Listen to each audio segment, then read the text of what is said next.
Welcome to English with Mr. Harding. Thank you so much for joining us today and for this lesson content. And we are doing a series that is focusing on reading skills, really helping you to become a confident reader. So whether you are in year 7, 8, 9, 10 or 11, this content is for you. And today we're in the middle of a series, and this series is something I'm calling I'd like to get better at. You know that moment in a lesson where, for example, the teacher has introduced a brand new concept, and maybe you found yourself in a position whereby you just find yourself feeling like you'd like an extra couple of lessons on that.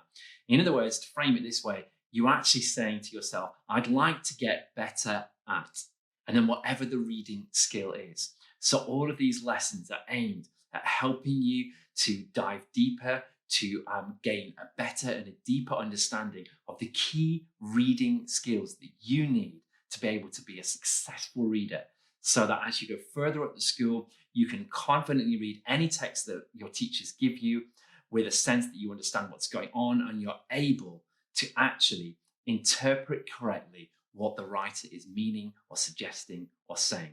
And today, I want to tackle a key skill. That's right, everyone. This one is one of the biggies. It's the key skill of inference. So today's lesson is called I'd like to get better at inferring.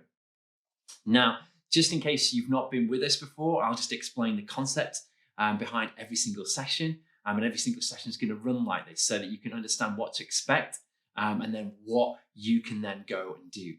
The first part of the process is this. I'm always going to define the concept. So whatever concept I'm teaching, I'll spend a couple of minutes defining that concept for you so that you understand it clearly and so you know exactly what we mean by that particular concept. Then step two, I'm going to exemplify and explain the concept to you. So whatever that concept is, I will then take you through a real life and worked example so you don't just have the theory of the concept, but you also have the practical ability to understand the thinking process that goes behind it. Because actually that's a key tool. It's not just enough to be able to understand a concept. What you need to be able to do is you need to be able to understand the thinking that goes on behind it so that you can actually apply it correctly. And the final part of the process is application, applying the concept.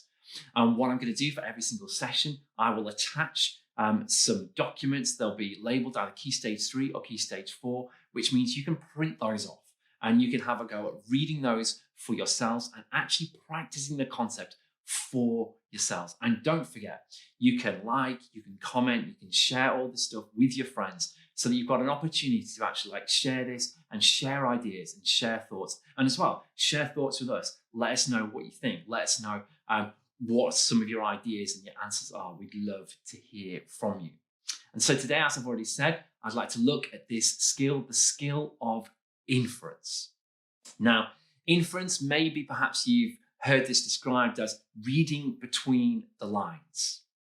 And inference is that ability to be able to form a correct conclusion based on the evidence and the suggested meanings of the text in front of you. Now, the best way to illustrate this actually, I'm just going to go for a prop here, is an onion. So I want you to imagine that words are a little bit like onions. Now, the onion here, as you can see, it's got an outer skin or an outer shell. And this represents the ways in which most words, when you look them up in a dictionary, you'll find that words have a dictionary definition. This is the meaning that you find when you actually look up a word in a dictionary. Now, those meanings are super helpful. But one of the things that you'll notice, particularly in English, you'll notice that often with a lot of words, their dictionary definition meaning isn't the only meaning that we can actually interpret. It's not the only suggested meaning there. And that much like an onion, sometimes what you have to do in a text is you have to peel back the layers. And you have to peel back the first layer, the layer of what the dictionary definition meaning is to get to the more interesting meaning. what we call the suggestive meanings or the connotations of a word. Now, I'm just going to put this onion down right now and give you a practical example of this using a particular colour. Now, let me say, for example, the colour red. If you look up the colour red in the dictionary, it will tell you that red is a colour on the light spectrum, because that's the dictionary definition of the word red.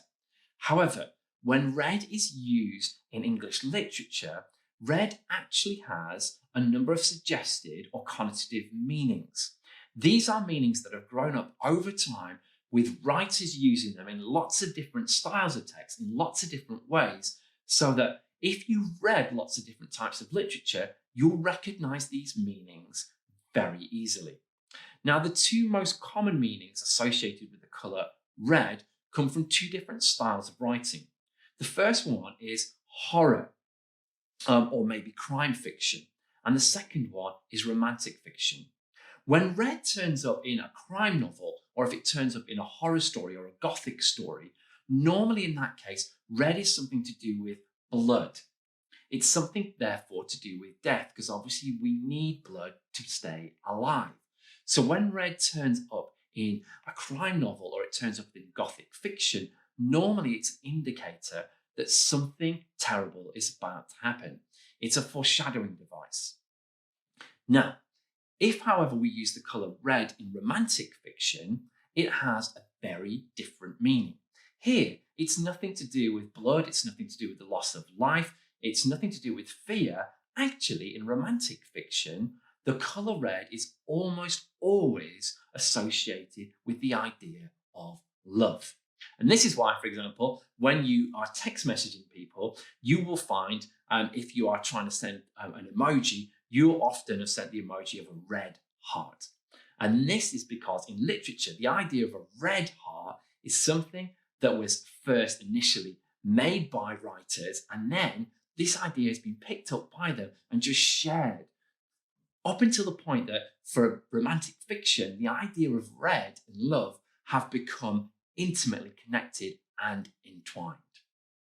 So that's the idea of inference. Now let me give you a practical worked example, starting with a simple sentence. So right now, we're going to move on to exemplifying and explaining the concept so you can see it in an actual practical worked example.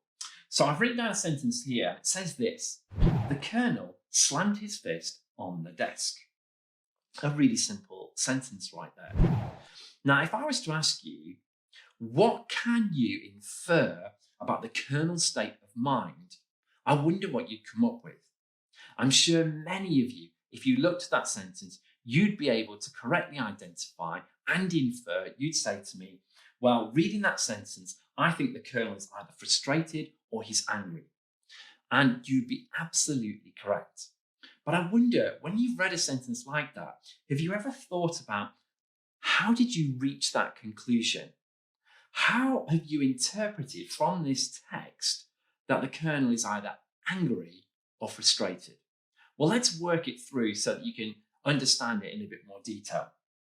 It says these words: the colonel slammed his fist on the desk. You'll notice at no point in this sentence does the writer actually say that the character of the colonel is either frustrated or angry. It doesn't use those words. However, you would be able to spot that. And if you're looking at the sentence in detail, you'd probably identify that the important word here is the verb slammed. Because the verb slammed actually tells us something about how this action takes place.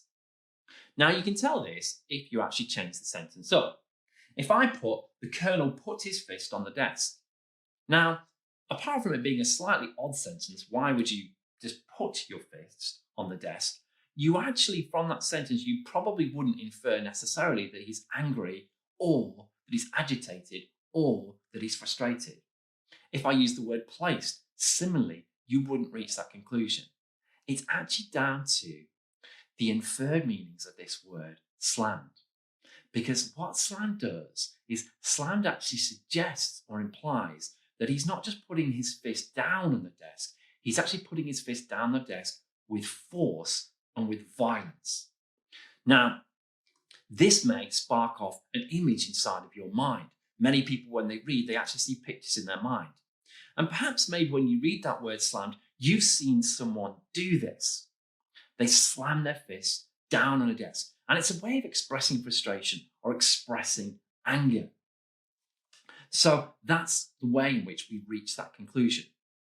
Now, that's all we can infer from that sentence. But what you'll notice is that sometimes, and this is to do with the connotations of the word slammed, but sometimes we don't just want to consider the connotations of the word, we also want to consider the contexts of the word.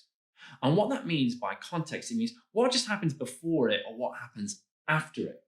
Because often it's what happens around a sentence that gives us a fuller picture to help us understand in more detail the initial impression or idea that we've already come to, the conclusion that we've already reached. So I want you to imagine this sentence, but in this particular occasion, the colonel has just walked into his office. Now, he's got two offices. He's got an outer office where his secretary is, and he's got an inner office where his desk is. And as he's come through into the outer office, he's been met by his secretary, who's handed him an envelope. And as he's walking through into his private office, he opens that envelope and quickly scans the letter that's been read to him. It's at that point that this sentence then happens. The colonel slammed his fist on the desk. Now, because of the context, we can actually infer at a deeper level.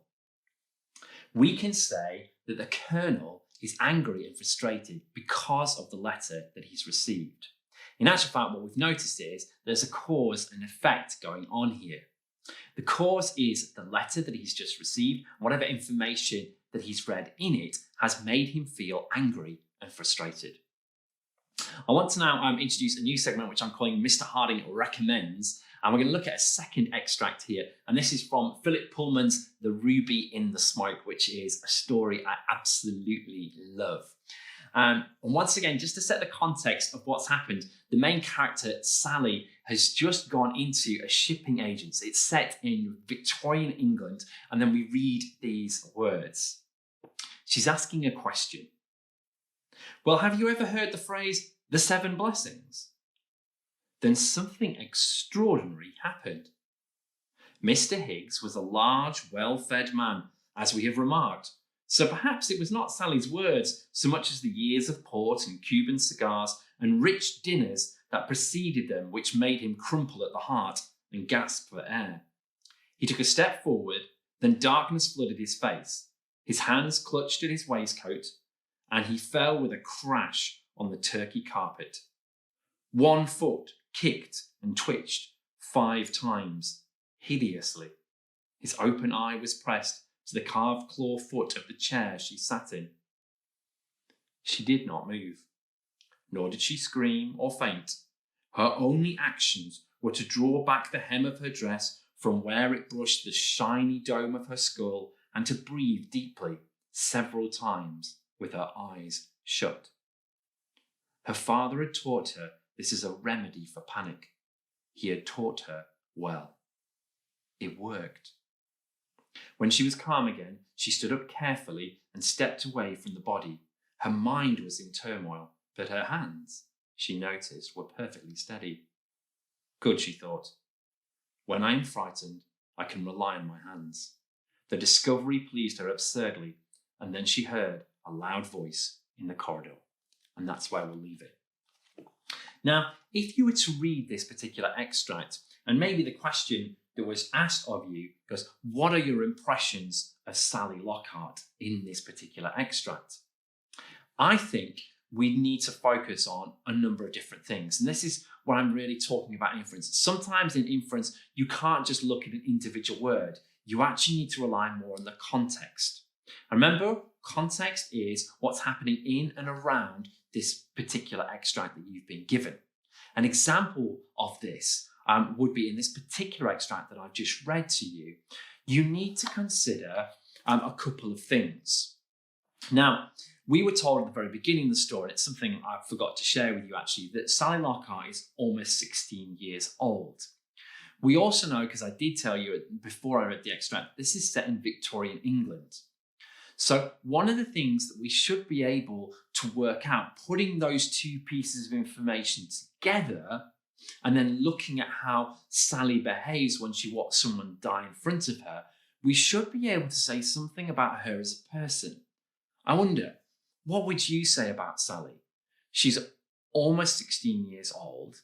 She lives in Victorian England in a society where women weren't really expected to have nerves or courage.